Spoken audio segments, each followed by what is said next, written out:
Okay. Good evening, everybody, and welcome to this book launch event. The book is titled Managing Arts in Times of Pandemics and Beyond by Professor Damodaran at IIM Bangalore.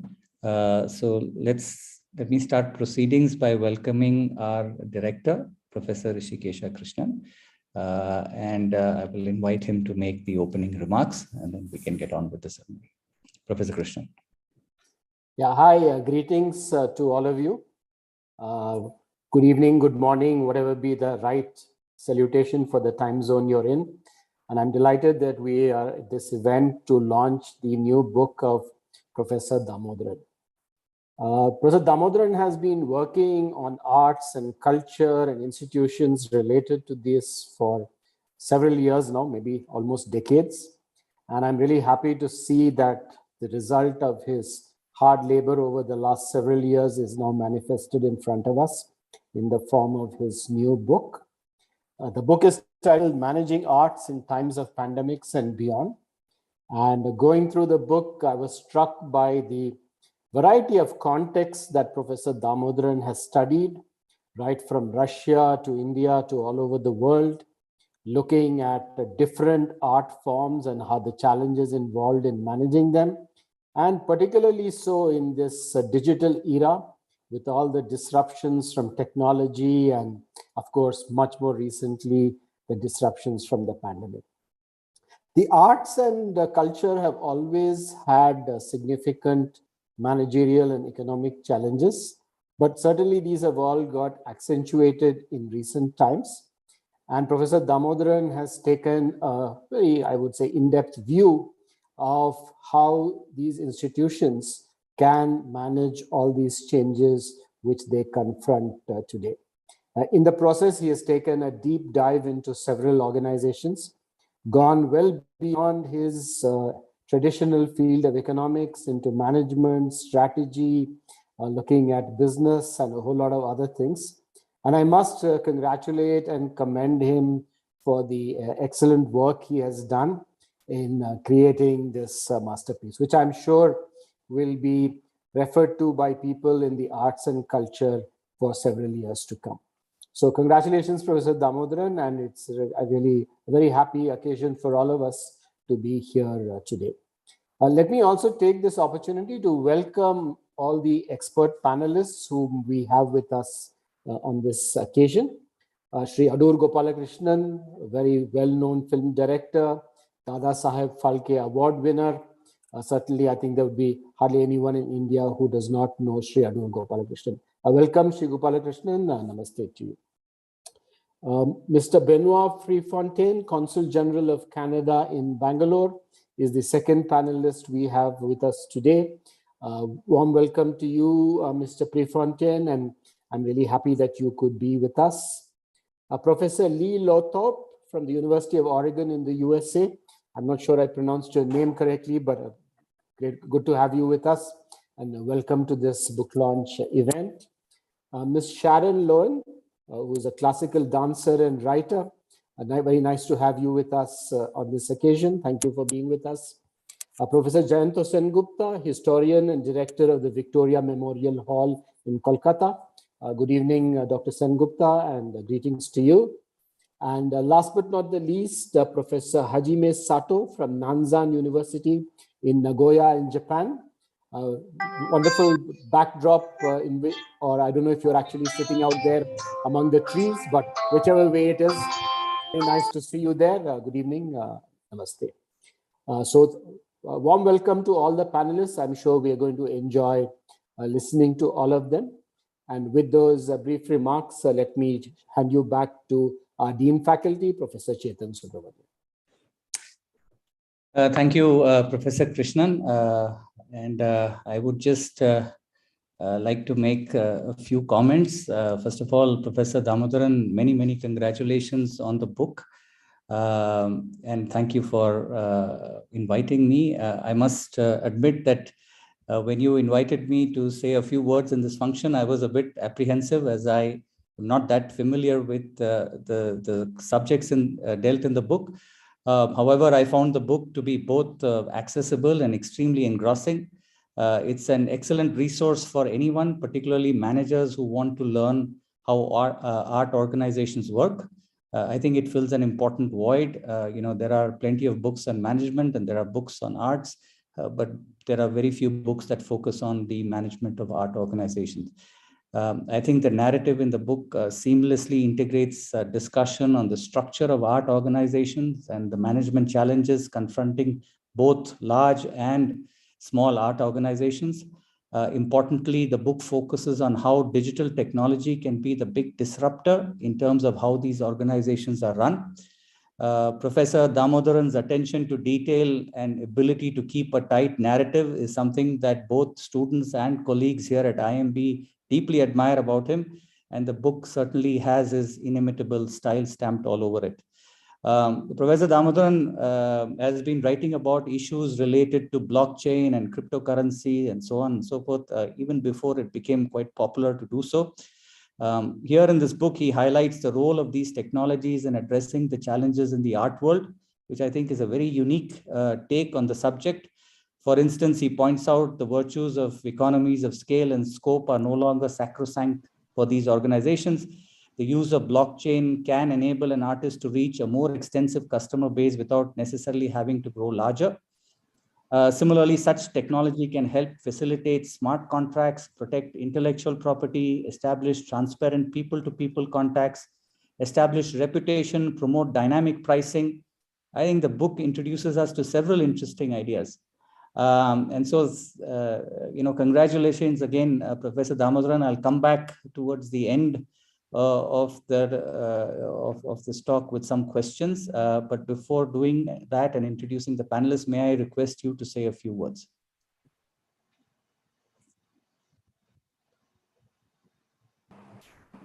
Thank you, Professors Rishi and Chetan, for the introduction.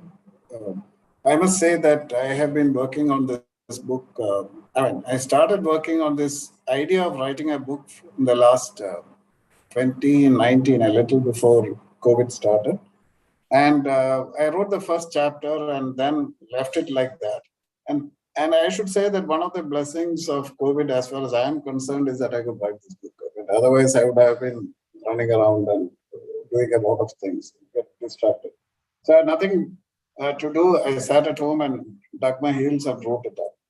And writing has been a very backbreaking thing because it had to be combined with teaching. But the focus was very clear. When COVID started, my chapters started changing, and I thought I should take a look at how COVID has affected art organizations in the world.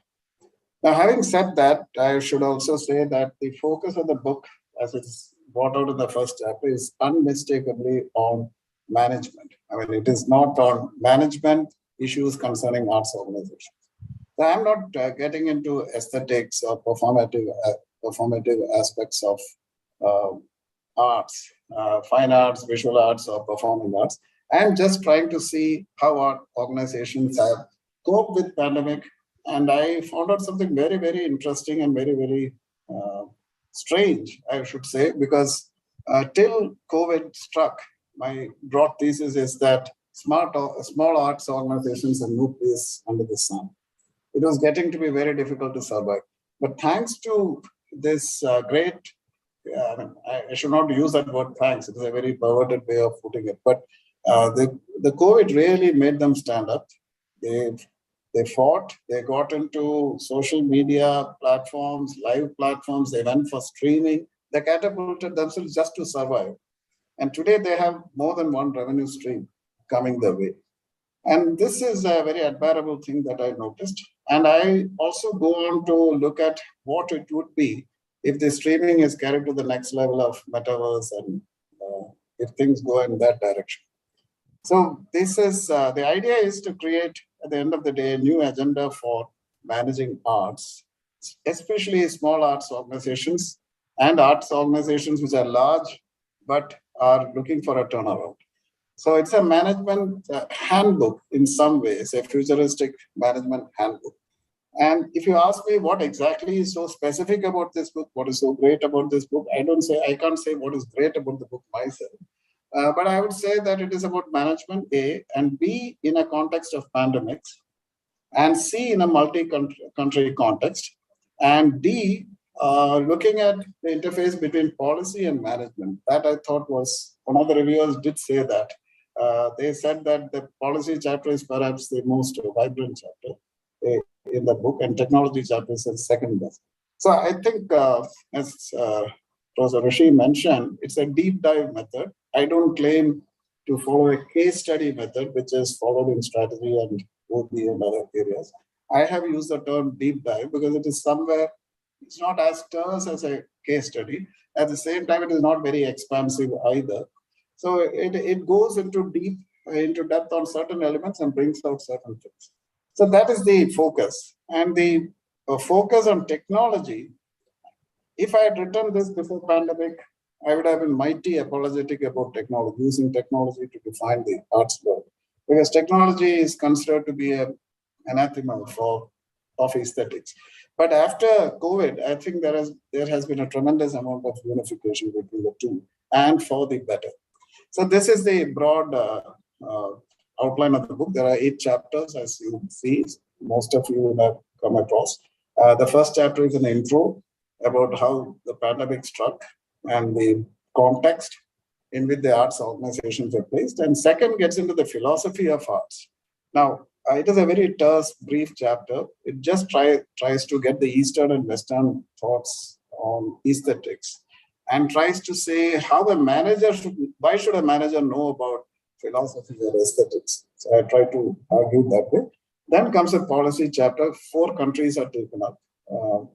India, of course, Japan, countries which I have studied and I'm very familiar, United States, Canada, and Russia.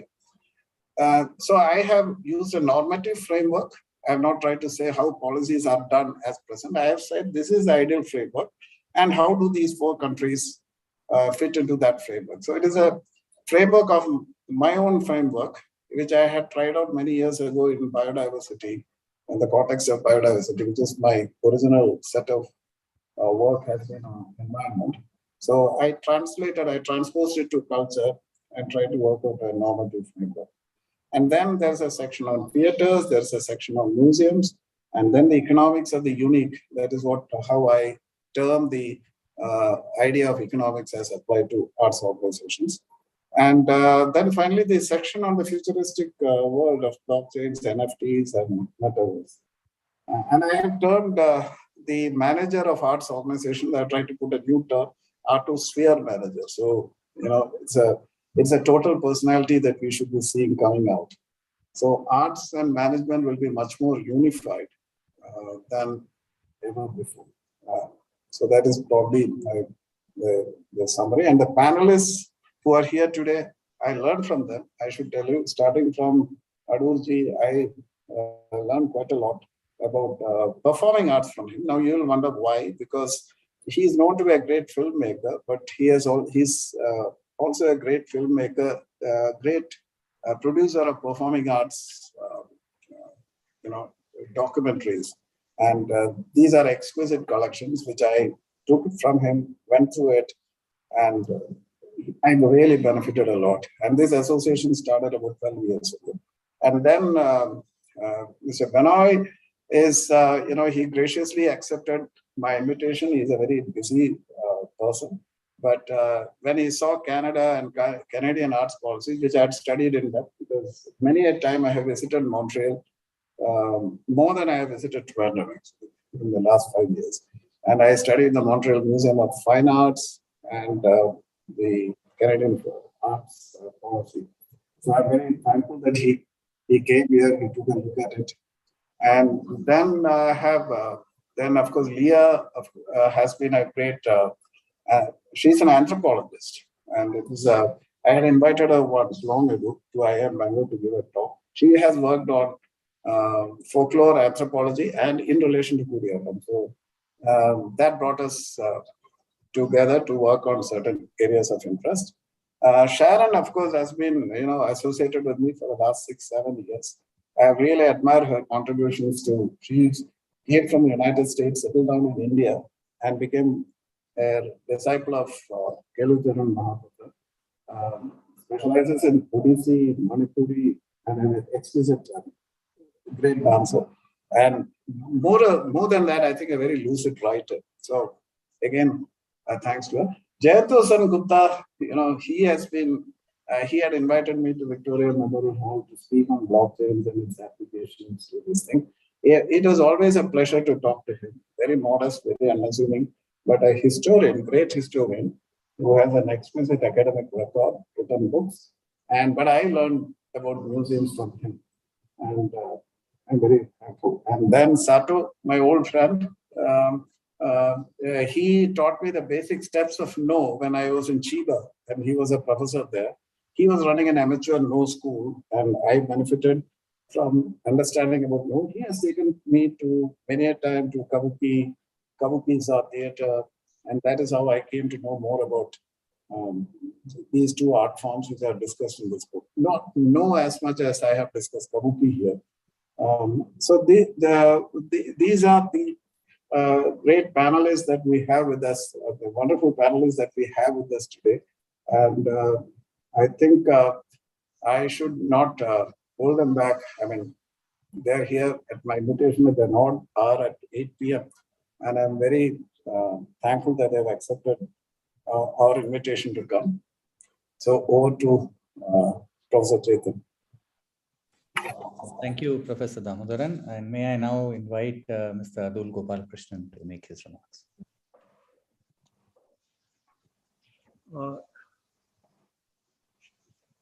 To begin with, I wish to congratulate Professor Damodaran for this remarkable book.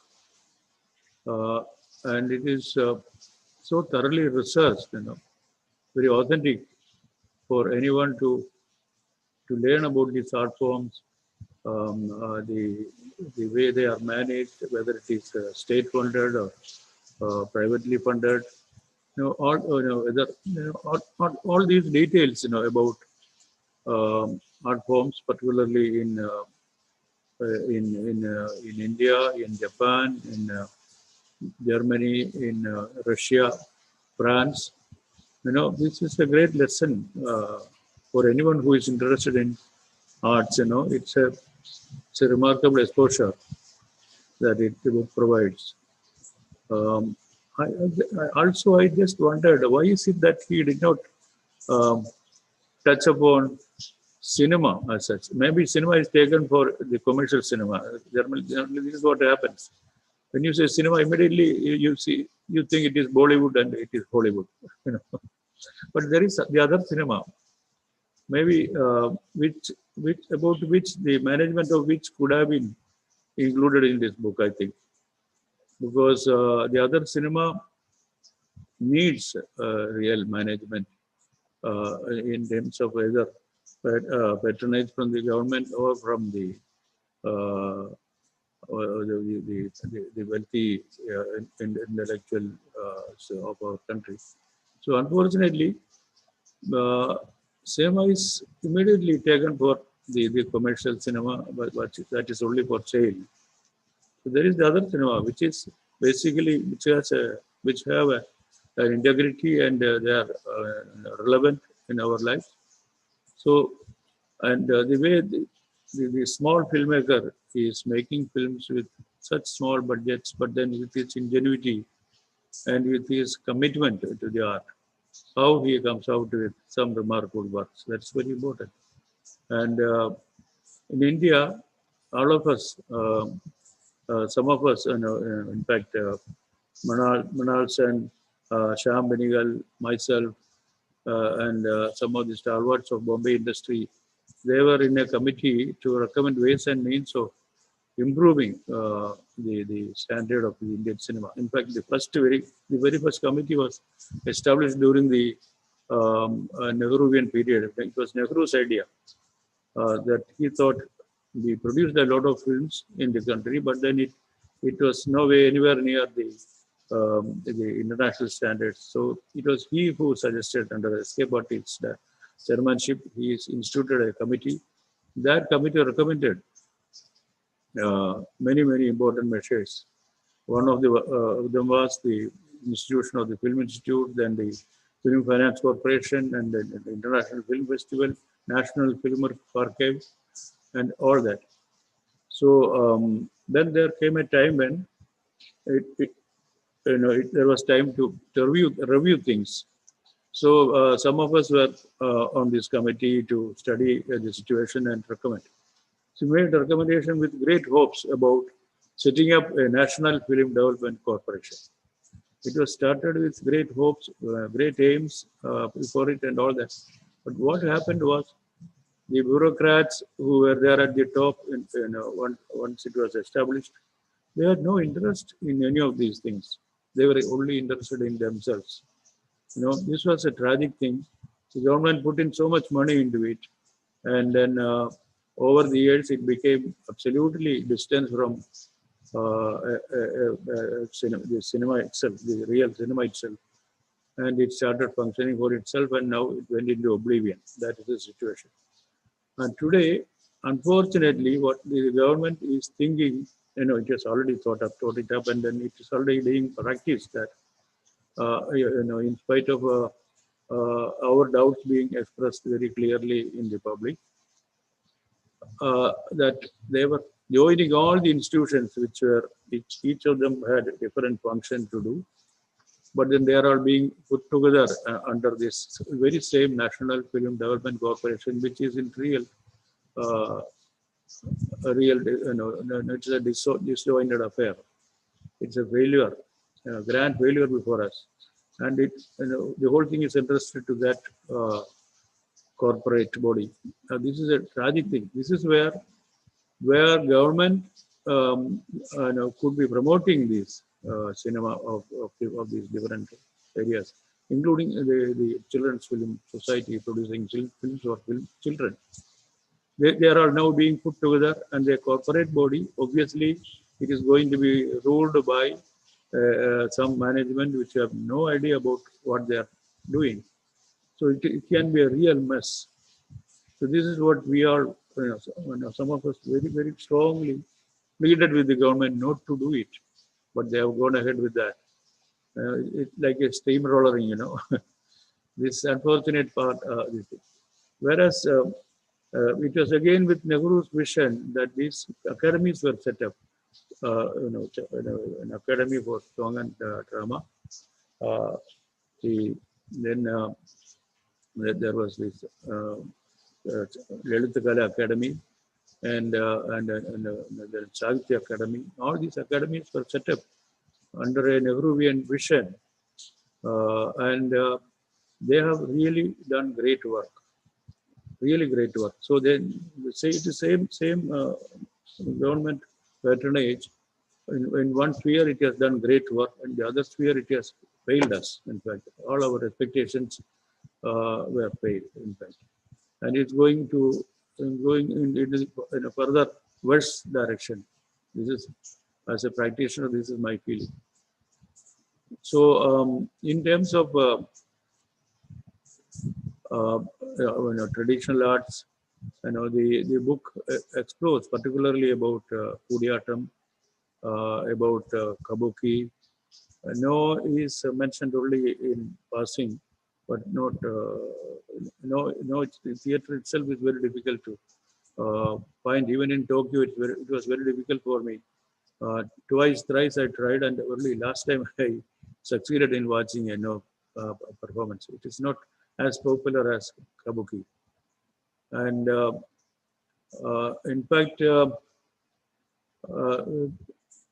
Kudiyatam and Kathakali both are very, very special for the simple reason that it depends entirely on the actor.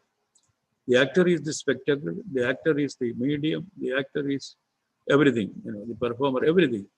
Because there is no reliance on any background visuals or stage decorations, nothing. It is all, stage is a bare thing, and then the actor carries everything, the story, the emotions, the feelings, followed by in fact led by the singer, background singer, and the percussionist. So it is very, very special. But theater form like Kudiyatam is struggling today because there is hardly any, there is very small little support from the center following the recognition of the art form by the UNESCO. But they are struggling. But of course, once it is a question of grants, the grants don't arrive on time, and then the practitioners as well as the teachers are in great difficulty. This is what happens with the state help, state grants.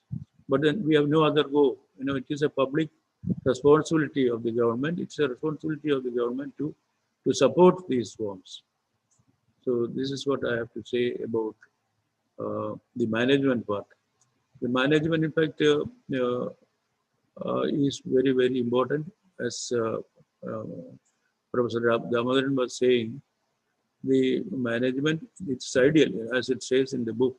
The management will be ideal when the person in charge of managing things for an art form is well versed in that art form. He is initiated in it.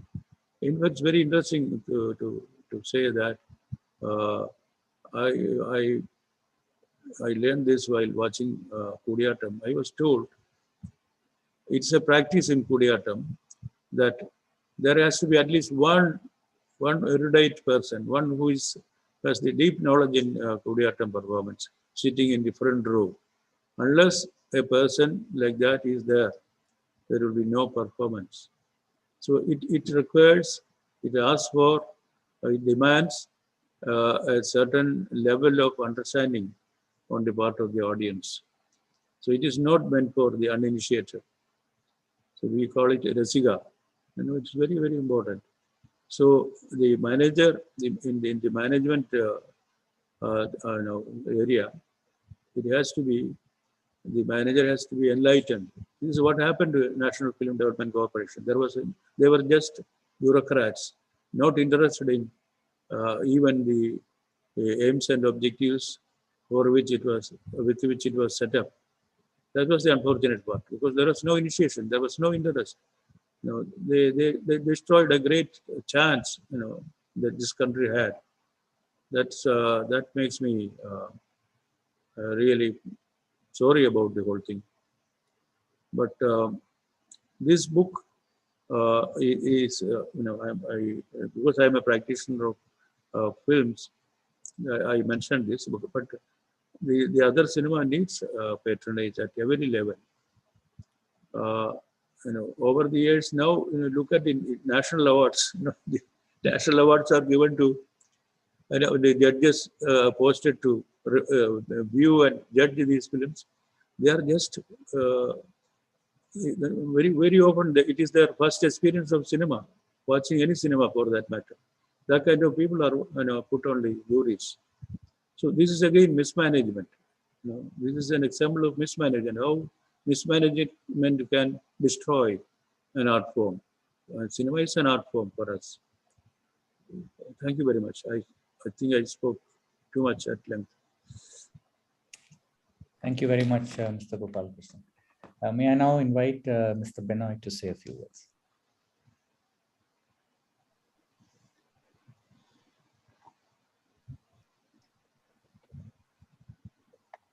Yes, I hope you can hear me.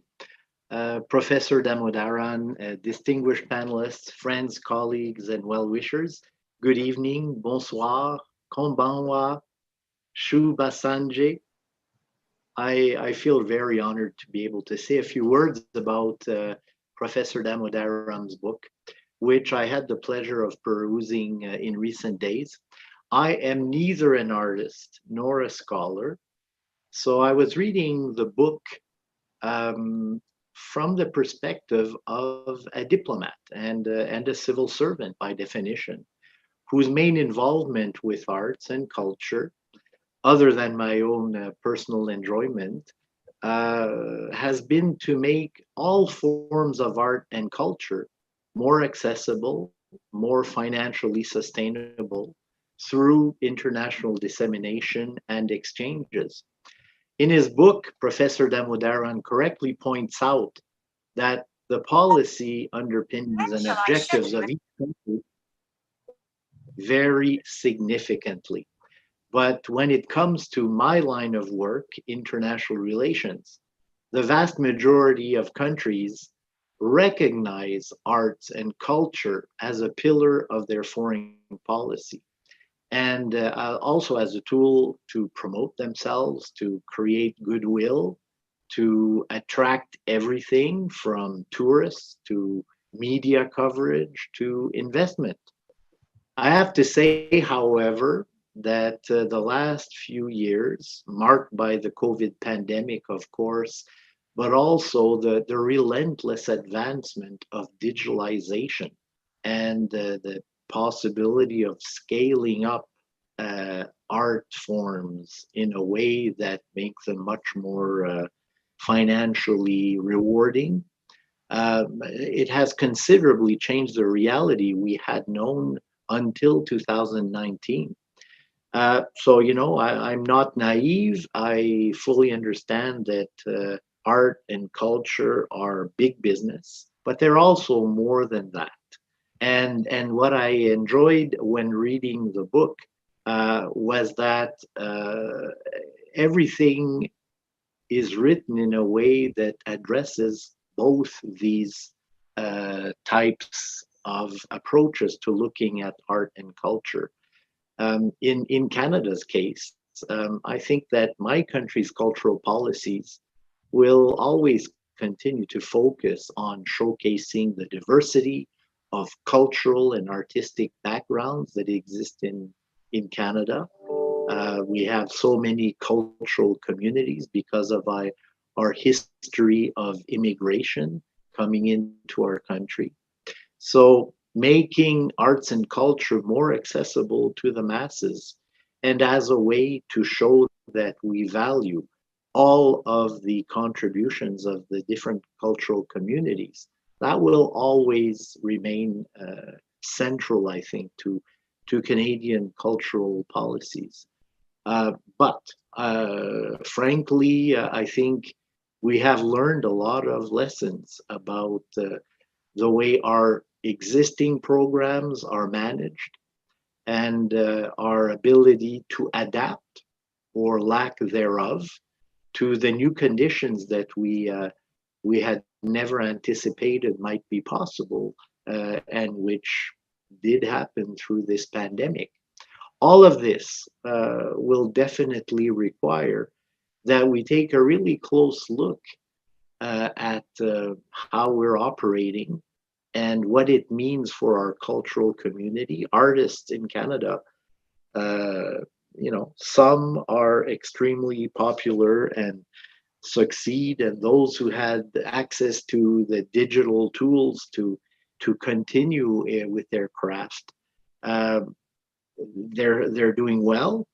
But the vast majority of performers have been very, very negatively impacted.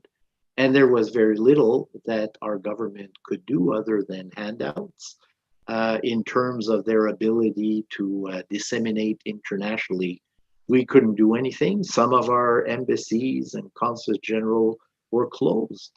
The art galleries, which we normally operate in many of our diplomatic institutions, were closed. Of course, being public servants, we had to be the first to follow guidelines of stay at home, don't take risks, etc. So, you know, this is an excellent opportunity to read a book such as the one that Professor Damodaran has just unveiled.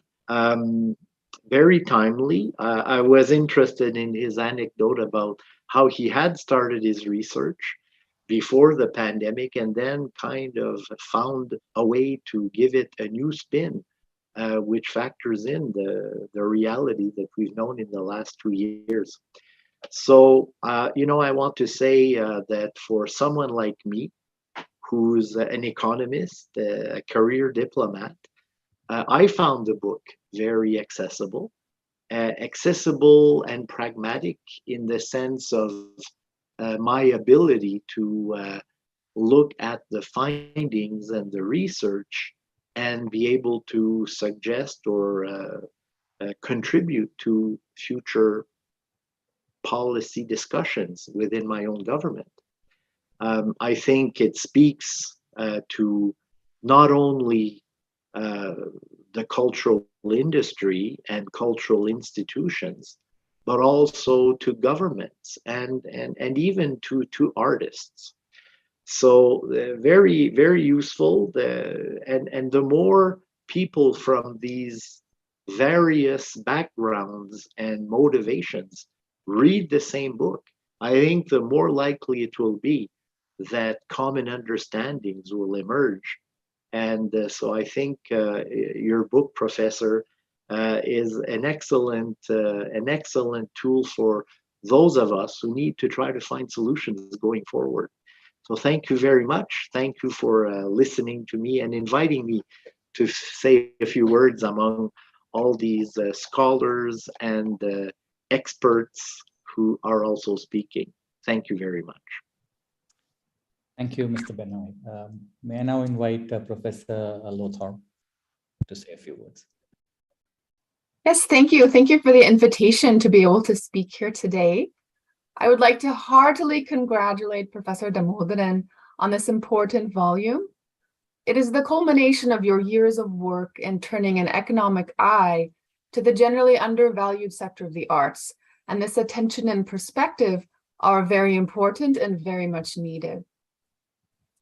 Your consideration of how arts organizations can generate new forms of income through new generation digital technologies will undoubtedly help many arts organizations, and I would say particularly small arts organizations, like the case study of Nepatya that you include. So in this regard, you follow in the footsteps of your illustrious father, D. Appukutan Nair, who, as you mentioned in the book, designed the Kuttambalam Theatre at Kerala Kalamandalam, as well as the theatre at Kalakshetra in Chennai, two of the most important performing arts organizations and institutions in India. He also significantly founded the Margi Institution in Trivandrum for the preservation of Kathakali and Kudiyattam, where I myself was based for 2 years of research with Kudiyattam, particularly examining the impact of UNESCO inscription as intangible cultural heritage upon the art and its artists. So I also congratulate you for following in your father's courageous footsteps in this focus of your research. And I unfortunately never had the opportunity to meet him, but from everything I've heard, I know that he would be immensely pleased with your work. As you mentioned in the book, international recognition like that of UNESCO's intangible cultural heritage make an outsized impact upon local landscapes. Kudiyattam's UNESCO Intangible Cultural Heritage inscription, in which Adu Gopalakrishnan played a vital role, increased the art's financial fortunes. It brought greater recognition, local recognition, and national and international, of an art that many didn't know about previously. And in particular, it drew greater attention from the Indian national government, who greatly increased the low levels of funding that it was previously providing the art through the Sangeet Natak Academy, both to older institutions like Margi, and importantly to newer institutions like Nepatya. However, as you mentioned, and as Adu Gopalakrishnan mentioned as well today, this funding is not steady or dependable. The grants are often delayed, sometimes by up to 8 months, and then suddenly coming all at once. So this kind of starting and stopping an undependable situation is very difficult for artists, and particularly for young artists. So I've heard from some young artists that don't have many resources, that in these in the periods of not receiving the grants, they have to take their gold jewelry to the pawn shop to get funds to tide them over until the income from the grants is released to them, at which point they can get their gold jewelry back, right? So this is a very difficult situation for artists. so extra stopgaps are therefore very needed to remedy this situation. And if other Kuriatam institutions could follow the example of Nepatya and the other suggestions that you outline in managing arts in times of pandemics and beyond, that would be ideal and would undoubtedly aid them along their journey, not only to survive, but to prosper as well. So a very, very hearty congratulations to Professor Damodaran for your wonderful work. Thank you. Thank you, Professor Lothrop. May I now invite Ms. Sharon Lowen to say a few words. Thank you. Well, I'm delighted to be invited to be part of this panel because it meant that I read this really marvelous book. It took me back actually to the early 70s when dance management was part of my master's program. But when I came to India, I had to forget about everything that was professional about managing the arts and even stage. Now, of course, things have changed a great deal, and we have much more professionalism, not so much in management, but at least in things like lighting and other things. Again, when I started reading your wonderful book, I felt that it was a brilliant example of a PhD thesis, then rewritten to be presented as a book. But then I realized that that would be too intimidating for your students because you have enough material based on your years and years of experience and passion for this subject that it would really cover any student's several PhD dissertations to try to cover this scope of materials. So what my takeaway from the book was that basically arts organizations must have strategic planning so that they can, based on these concepts in the book, and so that they can not be floundering. So that's one point. And also, for the small arts organizations, we really need legal and management pro bono assistance to the small organizations because they simply are swimming in waters that they're all drowning in. And so this would be a wonderful sort of project for, just as some university legal departments have their students do pro bono, it'd be wonderful if based on this book, you encouraged your students to be doing pro bono support for various arts organizations to see what it is that they need. And the fact that many, particularly the closed loop organizations that you describe so clearly, are unwilling or unable to have professional managers. They really have artist managers, and so this is an imperative for them. And I took a few notes. Your table 4.1, which was on page 90, really clearly demonstrates the structures and the relevant associated business models. And then chapter 7, the economics of the unique, clearly enunciates the microeconomic principles that guide arts management. So, and of course, I was struck with the Nepatya example because, of course, we all love them so dearly. And I was fortunate to attend a program in Delhi that was a result of their collaboration with the Hebrew University of Jerusalem. And that was fantastic. Never would have been able to attend that if it wasn't for that collaboration. And so when you gave their example that they recently took to live streaming, here in India, where the issue of intellectual property rights really seldom function. It's not something that one can have confidence in. And so it's going to be very interesting that they've done this and how we can meet this challenge of navigating these rights. I mean, I remember more than once, for example, Birju Maharaj stopping a program because someone has a camera. In fact, I remember being accused by my Manipuri teacher of making a video because my Nikon had a long lens, and so he thought I was making a film. And there's always that fear that someone's going to be minting money out of these art forms, which really, unfortunately, are not easy to monetize. One does them with love and passion. But today now, of course, we have all of these, everything is digitized.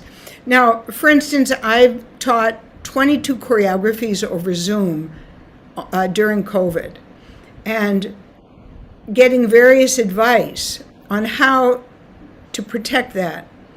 My feeling generally is that if I'm sharing my guru's choreographies, he was generous as a teacher, and he felt that those that are cheaters, what today we call the YouTube Gharana, in those days he would make a joke that they'd take their cassette, throw it over their shoulder, and go have Belpuri. That, they might do something, but they won't last. And those that are sincere will continue. And I think he was absolutely right. So first I put things on Zoom, and they were unlisted and shared with all of the students. And I kept them up indefinitely so they can always go back and refer. Then my student from Brazil said, you should make it private so that then they can only access it and they can't share it.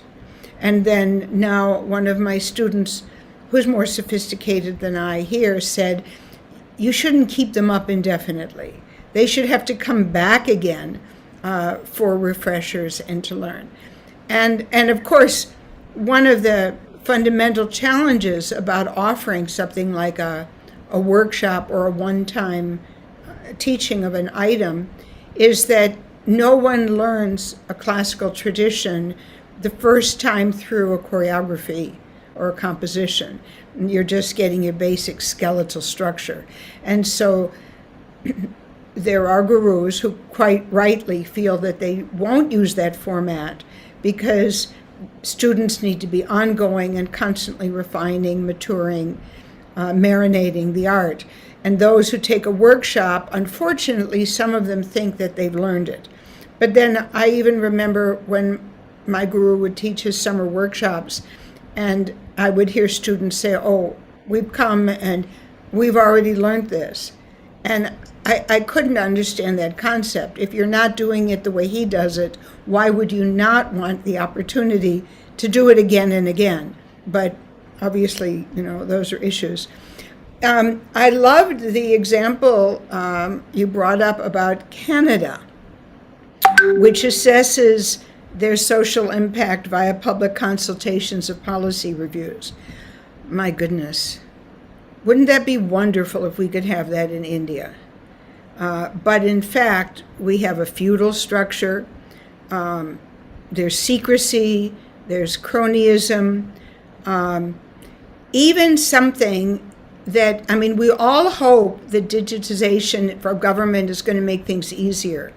But what I've discovered, that even to get the digital ID from the Ministry of Culture, in order to even then begin to apply for anything, is not possible online because it will be turned down until you go in person, get the documents approved, and pay bakshish. And only then can you get your ID to even begin to get a grant. And I also remember one experienced artist who said she always invites someone from the ministry as a chief guest so that she has the photographic proof that they were there at the program. So when she tries to get the funds released, they will say, well, blah, blah, blah, and held it up. So having an official present at the program is one way to try to get the funds released. This kind of thing, and everyone has unfortunately too many stories about this. And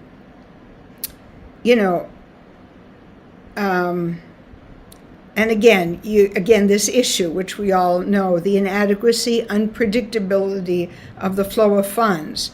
So I was thinking, I went just last week to Sangeet Natak Academy, where they had a demonstration of instrument making, and was talking with someone there.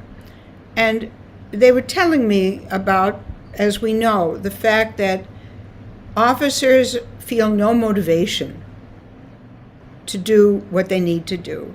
And this is an administrative problem.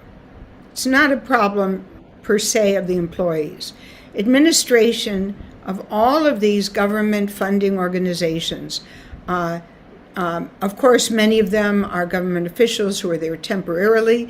They may have some managerial skills, but not caring about the subject. But the fact is that in all of these organizations, the office politics are so much more important, and we look at people getting strangled. Now, Professor Damodar asked me about Chow, and whether or not getting recognition from UNESCO had made a difference, as it did for Kudiyattam. So as far as I knew, the impact was zero. So I called a Chow artist. He's a Padma Shri. He's an SNA awardee. He calls me Guru Ma because although we've collaborated for Chow, he was my student for Odissi. And I asked him, what was the impact of the UNESCO award? He said, we didn't have a Panakar to flight for us. And he said, the money goes to the ministry, and nothing went to anyone as far as he knows. Now, another possibility is that the most senior officer at SNA happens to be married to a Chow artist, and so it's possible that the funding had gone to her husband. As most of the funding goes, and they're the judge.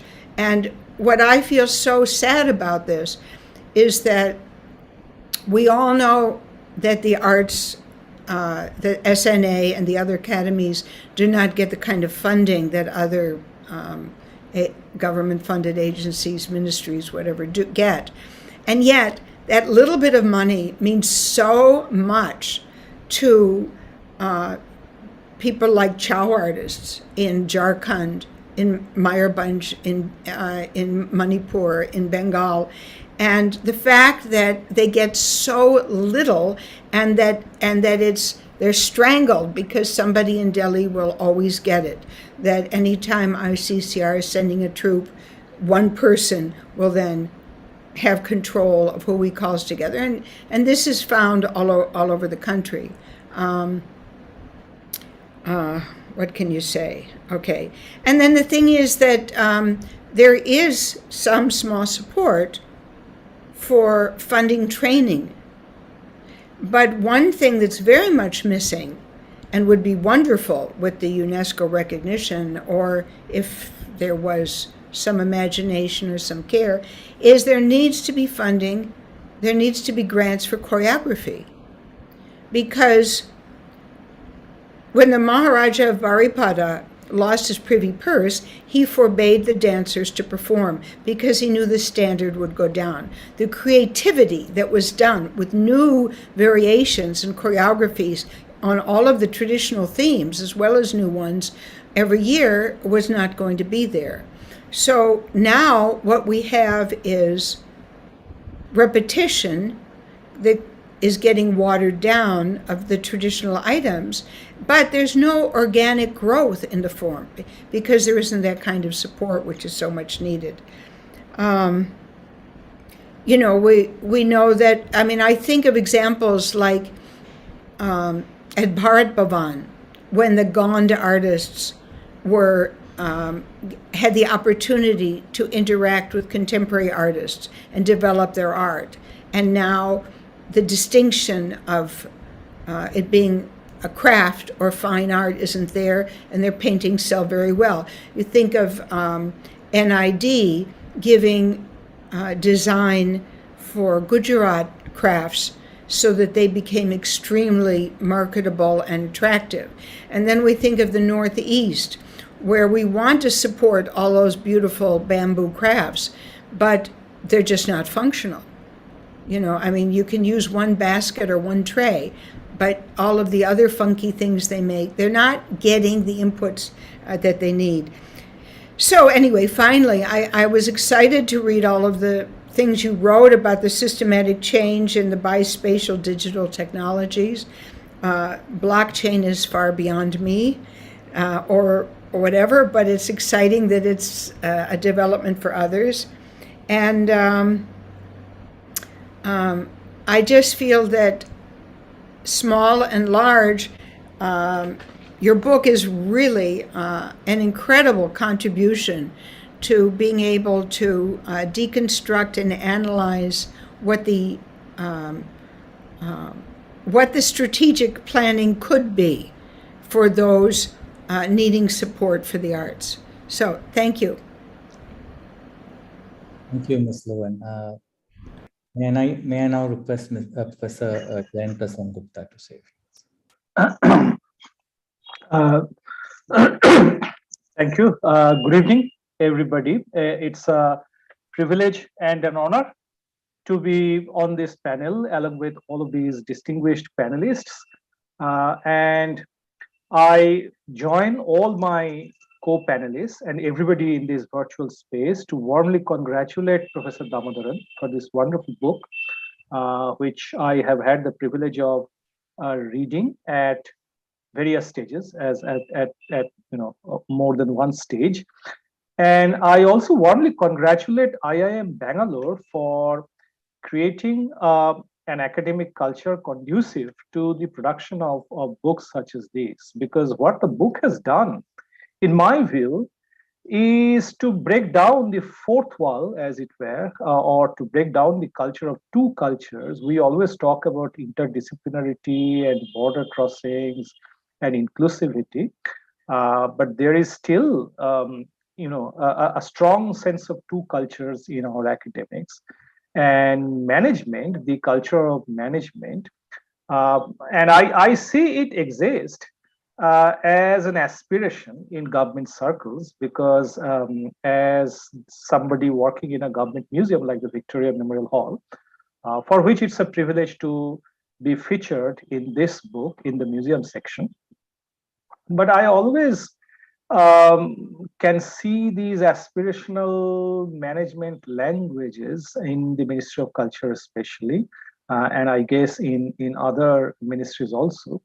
But it is never something that is seriously given any attention at the stage of implementation. Now, so my point is that, we all know this, that over the past couple of decades, especially, the concept of heritage as it relates to arts and culture has seen a really enormous expansion in the range of not only structures and places, but also practices, customs, and skills treated as heritage. But unfortunately, our management system of arts and culture and our cultural heritage in general is not adequately equipped for this enhanced role. And this is a view that I have veered into with the aid of limited experience as a museum administrator. I am a sort of accidental museum person. I came from the academics, and I am yet trying to learn the language of a government museum. But I have seen a few years ago that, interestingly, even intriguingly, the scheme of Fulbright scholarships for Indian citizens provides for a master's fellowship in the United States in arts and culture management, including heritage conservation and museum studies.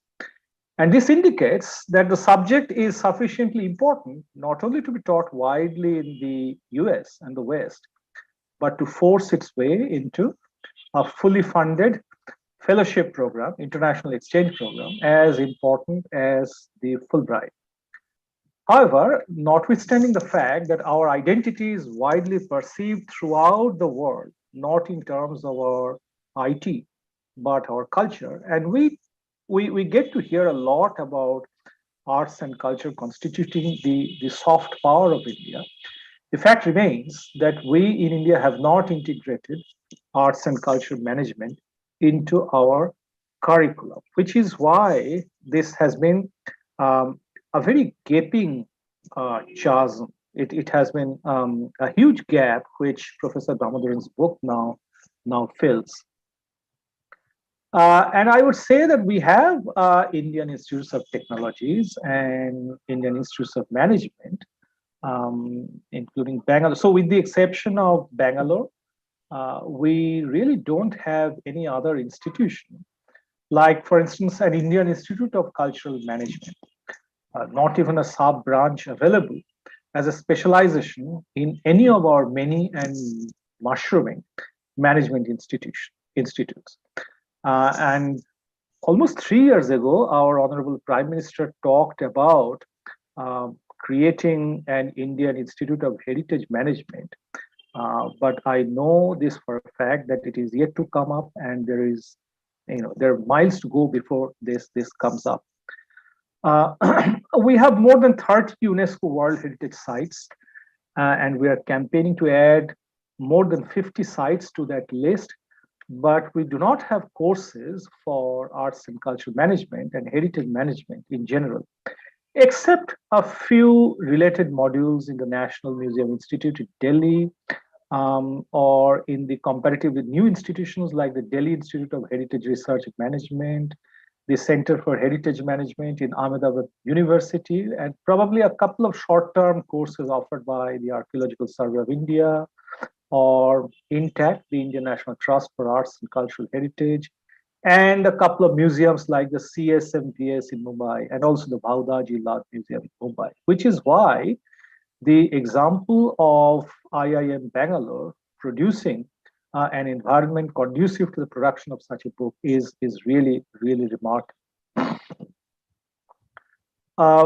I mean, there is no doubt in my mind that Professor Damodaran's book is a critically important contribution to the burgeoning scholarship on arts and cultural management worldwide, and a completely new one in the context of India, where this scholarship has not really taken off yet. Notwithstanding India's immense cultural wealth and the huge diversity visible in its art scenario. I think that the book is critically important in two major respects. Namely, one, that it brings in a much needed management perspective in the sprawling Indian arts and culture sector. And secondly, it brings the broader global conversations on this subject to bear upon this perspective by means of comparative examples from other parts of the world. There's no doubt that the growing corporatization, sometimes actual, sometimes aspirational, of the arts and culture scene in India, evident, as I said, in the language of the government as well as other administrative entities, needs to be rationalized into primers of precisely this kind. And this is a purpose that the book stands to serve best, at least in India. So I am really, really privileged to read this primer, and I think it will open the way to the production of more such books. I can say as a museum administrator that we are looking at huge managerial challenges exacerbated by COVID, most of the others, but not exclusively by COVID. We have been looking at other problems of making museums representative of our pluralism, of our diversity, making them into, cultivating them as really inclusive spaces. And I must also say that as somebody working in a government museum, we are, in a way, we are immune, at least somewhat immune to the huge challenges posed by COVID to jobs and security, because museums and other institutions have been beset by problems of job losses, of salary reductions and all that. So because we have been protected by virtue of our being in the government sector, we have tended to stick to a comfort zone and not thought through these challenges properly. And Professor Damodaran's book actually takes us out of that comfort zone and provides a roadmap for the future in which we will sort of rebuild museums for a post-COVID, hopefully post-COVID scenario. And I think, as a member of a museum grants committee of the Ministry of Culture, I get to see nearly 50 museum proposals every year, which are submitted to the Ministry of Culture for funding proposals. And it is really, uncomfortable to see that many of these proposals fall short of writing abilities, because good grant writing is a kind of managerial exercise in many respects, and so some of them do get funding because the money that the Museum Grants Committee has to be disbursed within the financial year. But once these museums come up, then they find it very, very difficult to sustain themselves. And I am really hopeful that this primer that Professor Damodaran has written will help all of these smaller museums, smaller cultural institutions to manage their collections, to manage their futures more skillfully and with much more awareness than ever had been the case before. So I thank Professor Damodaran for writing this wonderful book. I congratulate him once again, and I hope the book will inspire others to really explore, to make more deep dives into the management aspects of art and culture. Thank you so much. Thank you, Professor Sengupta. And may I now invite Professor Setu. Hello. Thank you very much, Chairperson, and good evening to everyone. I'm really happy and honored to be here giving a comment to Professor Damodaran. And first of all, I'd like to congratulate Professor Damodaran for publishing such an important book.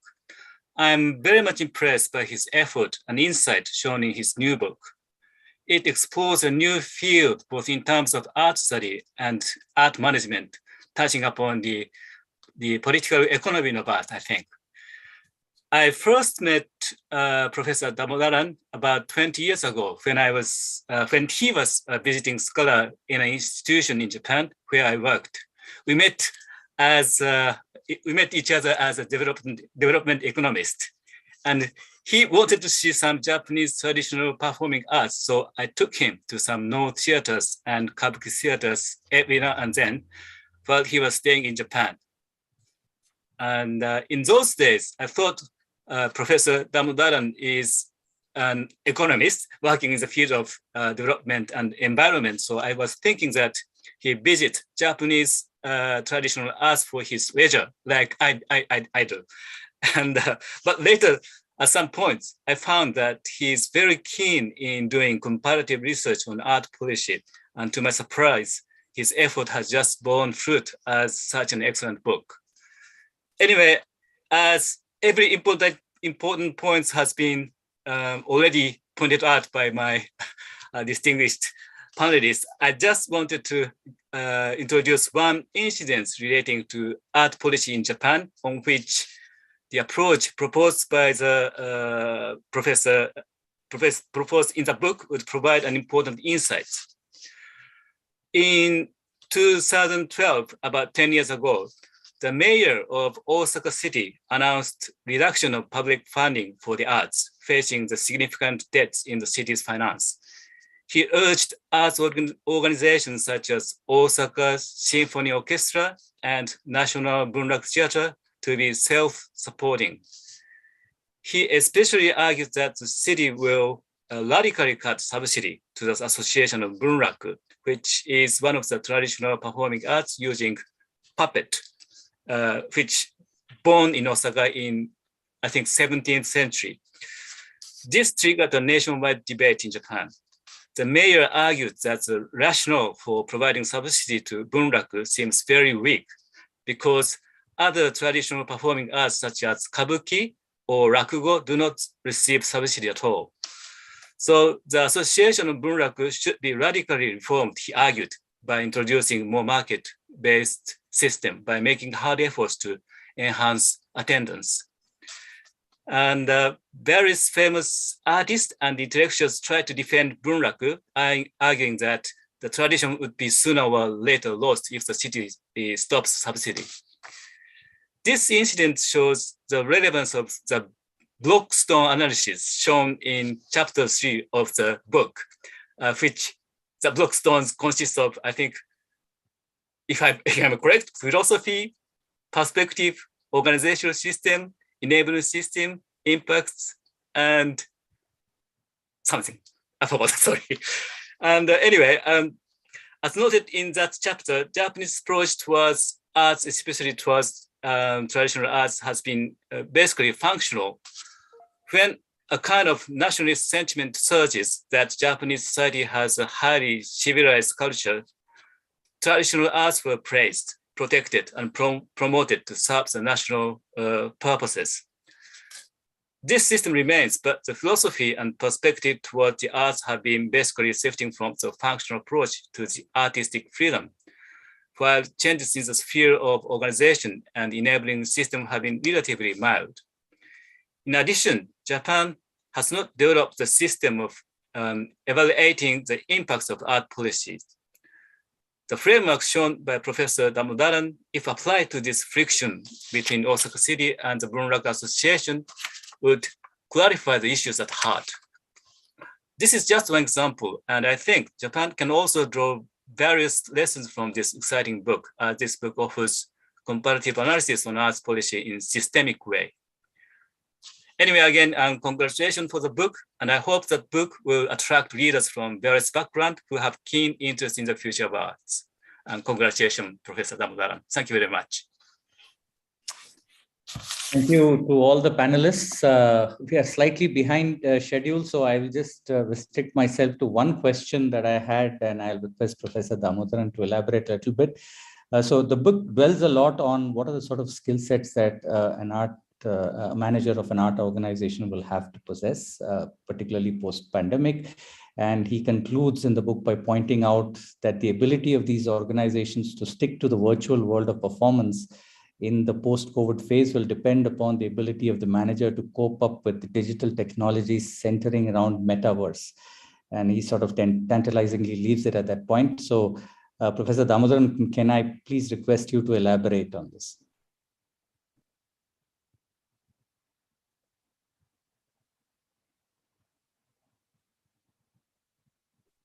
Thank you, Professor Chetan. Well, Metaverse is a logical extension of the blockchain revolution, and Metaverse is going to be the ultimate culmination of all the efforts that started in 2015 with this blockchain revolution. In a simple way, well, the concept goes to Neil Stephenson's idea in his novel of 1994, I think, Snow Crash. He said that this is the other universe to which you want to escape. Now, Metaverse today, as Zuckerberg defines, is slightly different. He sees it as an opportunity to do things in an alternative universe. So what Snowden said has completely undergone a change. So the meaning is totally different. Today, it is a different world. It's a virtual world where where you are an avatar in a literal sense of the term. Now, avatar, I think, if I'm not mistaken, is a Sanskrit term, and then you yourself see what you are doing in that space, and you just it's a virtual world, and you try to create a new world around you. So if I'm talking of my office, I'm going to create an alternative office depending upon my taste, and I will be sitting there and watching from the real world as to how I would be behaving and how I can improve my behavior. Now, this is a vicarious economy, if I can call it. There's a vicarious economics, era of vicarious economics. And every artist, I think this was mentioned by Sharon, Leah, and Adurji, basically. I think the point is that every artist has this keen desire to fly to fantasy. Now, it is said that Rudolf Nureyev, the famous Russian ballet artist who defected to the West, he was a person who used to dream a lot about how to improve his choreographs in a more perfect way. Now, if he was still alive, he would have used Metaverse to create a new version of Don Quixote, even better. So adaptations, new creations, everything you can test in Metaverse, see what are the defects, and then you can come and improve it in the real world. So that is the idea. So in essence, how do you run the Metaverse? Basically, the Metaverse would be run on money, and money, that is where economics comes in. And the money is basically in the form of cryptocurrencies and crypto tokens. That includes non-fungible and fungible tokens, NFTs and FTs. And basically, you have a plethora of NFTs getting formed in Metaverse, which is different from the NFTs that we see in the real world, which are getting traded at this stage. The whole point about Metaverse is it improves art. It creates new frontiers of imagination, and it creates new forms of creative capital, some very superior choreographs. At least this is the vision. And but of course, it needs a Web3 ecosystem to really take off. At this stage, as I mentioned, Metaverse is a little inaccessible. At least 7 to 8 companies, Microsoft, Google, and all these companies are acting as nudgers for the Metaverse to happen. They're bringing in different competencies, software skills, ocular devices, and simulations, avatar design. Everything is being done. But one thing is very clear, that you will have a flight of fantasy from the real world to the Metaverse, and from the Metaverse back to the real world. So I think the points that the panelists mentioned, there's a lot of scope for creativity. Only problem is, in the first go, I don't think any artist will be inclined to try out this. They think it is pretty artificial. But I think as period goes, a lot of rehearsals can be done in the Metaverse. Now imagine when the COVID happened, I've been talking to a few theater personalities. I've been talking to Dr. Sengupta about what happens in museums. A lot of rehearsals came to a stop because you didn't want to go out and venture in a public space and do your rehearsals. So rehearsals were compressed. Everything was kept on hold. If you had the Metaverse, you could have just seen how the rehearsals happen and how you could have done it as a group. And it would have perhaps improved your performance. I mean, this is the way I see it. There are a lot of people who say that the Metaverse ecosystem, Web3 is very anarchic, which it is. But one thing is very clear, intellectual property may not be required if NFTs really take off, because your digital assets are so sacrosanct that you don't need an external law to protect them. So I see the Metaverse to be the culmination of the blockchain revolution. It will be monetization. A lot of money will flow from the Metaverse to the real world, and from the real world to the Metaverse. So I think it will have some macroeconomic implications as well. Okay, thank you, Professor Damodaran. And I think with this, we will close this event. I want to once again thank our panelists, Mr. Adil Gopalakrishnan, Mr. Benoy, Professor Lothrop, Ms. Sharon Lowen, Professor Sengupta, and Professor Seto for gracing this occasion. Thanks to Professor Rishikesh Krishna and all our guests, and above all, congratulations to Professor Damodaran on bringing out an excellent book. Thank you, and good evening to all. Thank you. Thank you so much. Thanks. Thank you.